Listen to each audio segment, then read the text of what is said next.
Almost an entire hour of every day is spent doing one thing with our families: arguing.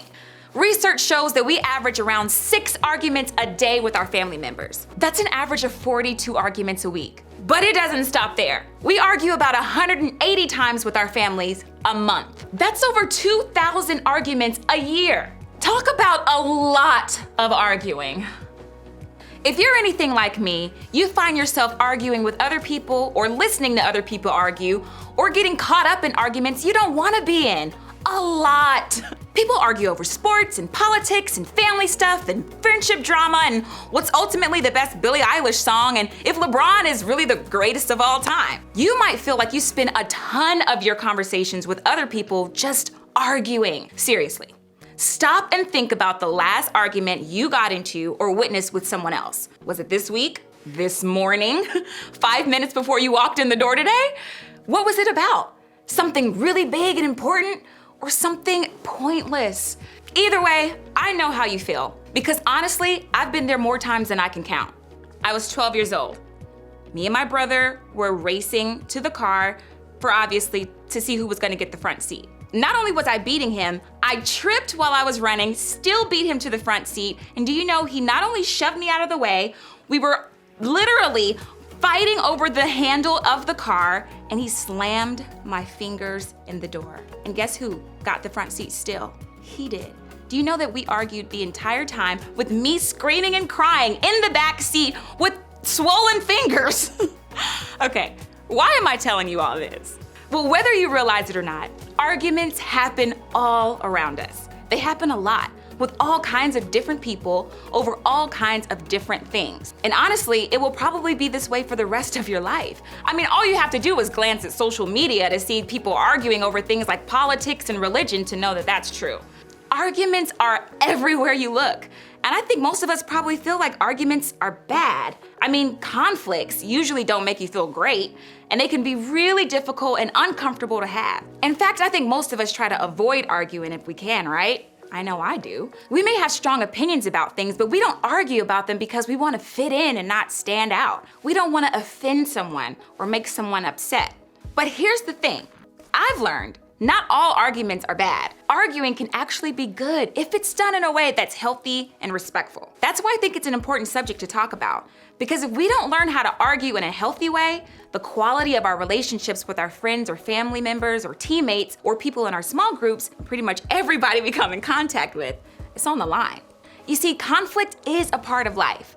And that's because relationships are a part of life. Whether it's a friend or a boyfriend or a girlfriend, classmate, a parent, sibling, coach, someone in your small group, or a random person on social media, at some point, you're gonna experience conflict. In other words, you're gonna argue. And that could be challenging for a lot of reasons. For starters, feelings are usually involved. People don't usually argue about something they don't care about. Think about it.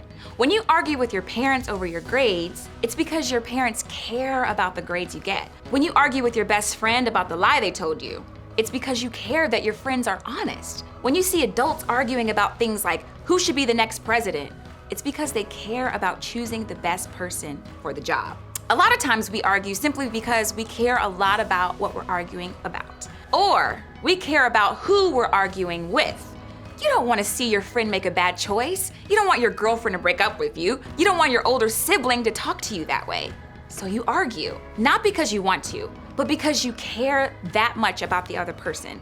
And when you argue, your feelings get hurt. Someone says something harsh or rude or deeply hurtful in the heat of an argument, and well, those things are hard to come back from. So what do? Well, sometimes we avoid the person altogether. That's what I do.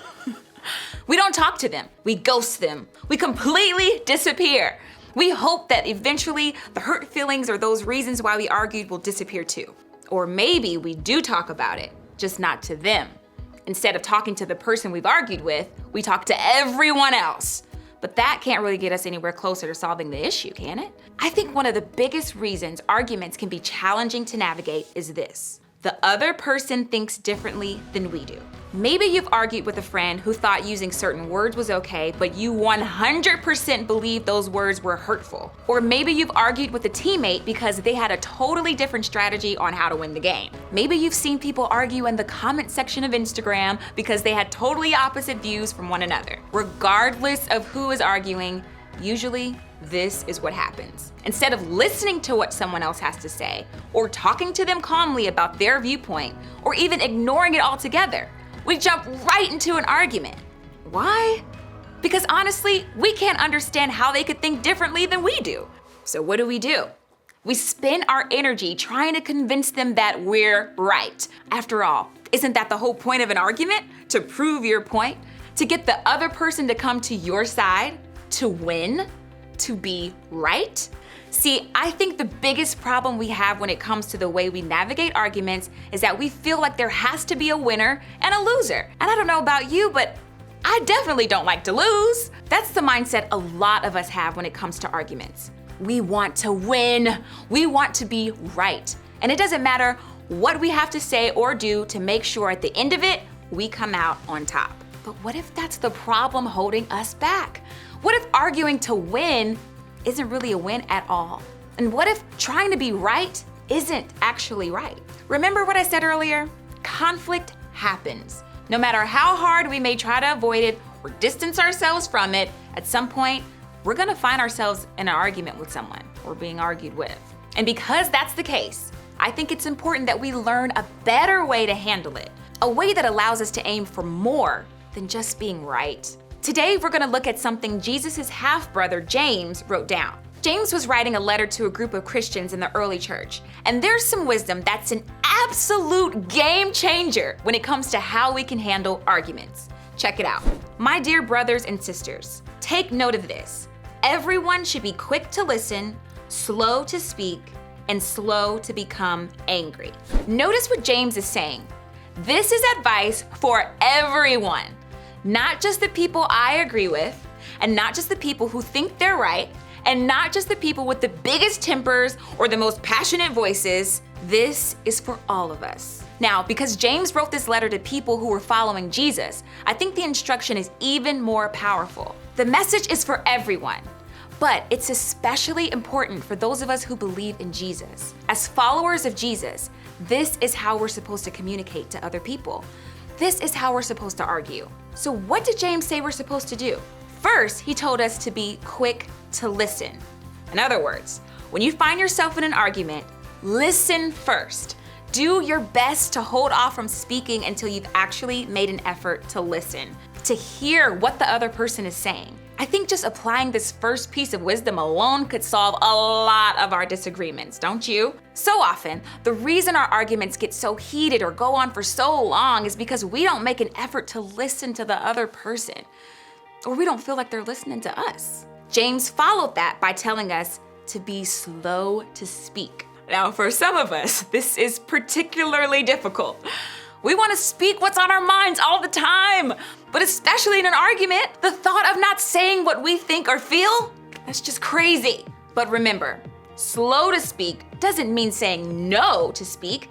It doesn't mean that we just sit back and take it. James wasn't asking us not to defend ourselves or our points of view. Instead, he's asking us to pause before we do, to stop before we talk, to think before we speak. I don't know about you, but in my experience of most of the things I've regretted in arguments are things I've said without thinking about them first. Taking a minute to pause, choosing to be slow to speak, that could be the answer to a lot. If James were writing this letter today, to me or to you, he might also include be slow to text, slow to post, slow to comment, slow to talk behind someone's back. I'm not sure which is hardest for you, but I think we all probably need to pause and think about it before we actually do it. All of this really adds up to the final thing James wrote here. Be slow to become angry. This is a total shift in the way we approach arguments. After all, aren't we usually arguing because we're angry? James wasn't asking us not to be angry. He wasn't asking us to ignore our feelings, but he was asking us to lead with another feeling, love. Choosing to be slow to become angry means choosing love when we want to hate. It means focusing on the person, not the point we're trying to make. It means valuing the relationship more than being right. What I've learned is, care more about the person you're arguing with than the point you're trying to make. Arguing happens. It's a part of life. But how it turns out really depends on how we choose to handle it. So the next time you find yourself in a position to argue, I want to challenge you to care more about the person you're arguing with than the point you're trying to make. I mean, think about it. What would it look like for you to be quick to listen, slow to speak, and slow to become angry? I think if we all do this, we'll find that the way we argue and the way we feel will both change for the better. Of course, I know this isn't always easy, so let me share a few things that might be helpful. First, memorize this verse. Really commit James 1:19 to memory. Trust me, it's that important. You want this to be in your brain ready to go the next time you find yourself about to argue. When you memorize it, you'll think of the verse first. It'll be a reminder of how you can handle your argument well. Next, apply it to someone. Think about the person in your world who needs you to actually follow James's instructions. Who do you find yourself tempted to argue with often? Someone in your family? A friend? A kid on your team? In your mind, put their face next to this verse. That way, when you think of that person, you'll also think of James's words on how you can better approach them.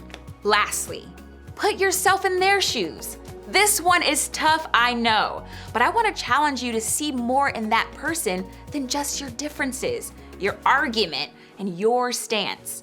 I want you to try to see and understand their side. This is part of being quick to listen. It's part of being quick to understand another person's point of view. Jesus could have won every argument ever, but he still talked to people. He still made time to listen to people. He still made an effort to hear their perspectives. And putting yourself in someone else's shoes will help you do the same. At least it does for me. It doesn't mean you'll always agree with what they think, but it does mean you'll try to understand why they think that. It means you'll try to understand them. Remember, care more about the person you're arguing with than the point you're trying to make. And that's exactly what we're going to keep talking about in groups today. Keep in mind, not everyone in your group has the exact same view on things that you do, and that's okay. Talking with people can actually help you understand other ways of thinking. Now, as you head out, I want you to think about this question. When I argue, do I argue to win or to understand? Thanks so much for hanging out, and I'll see you soon.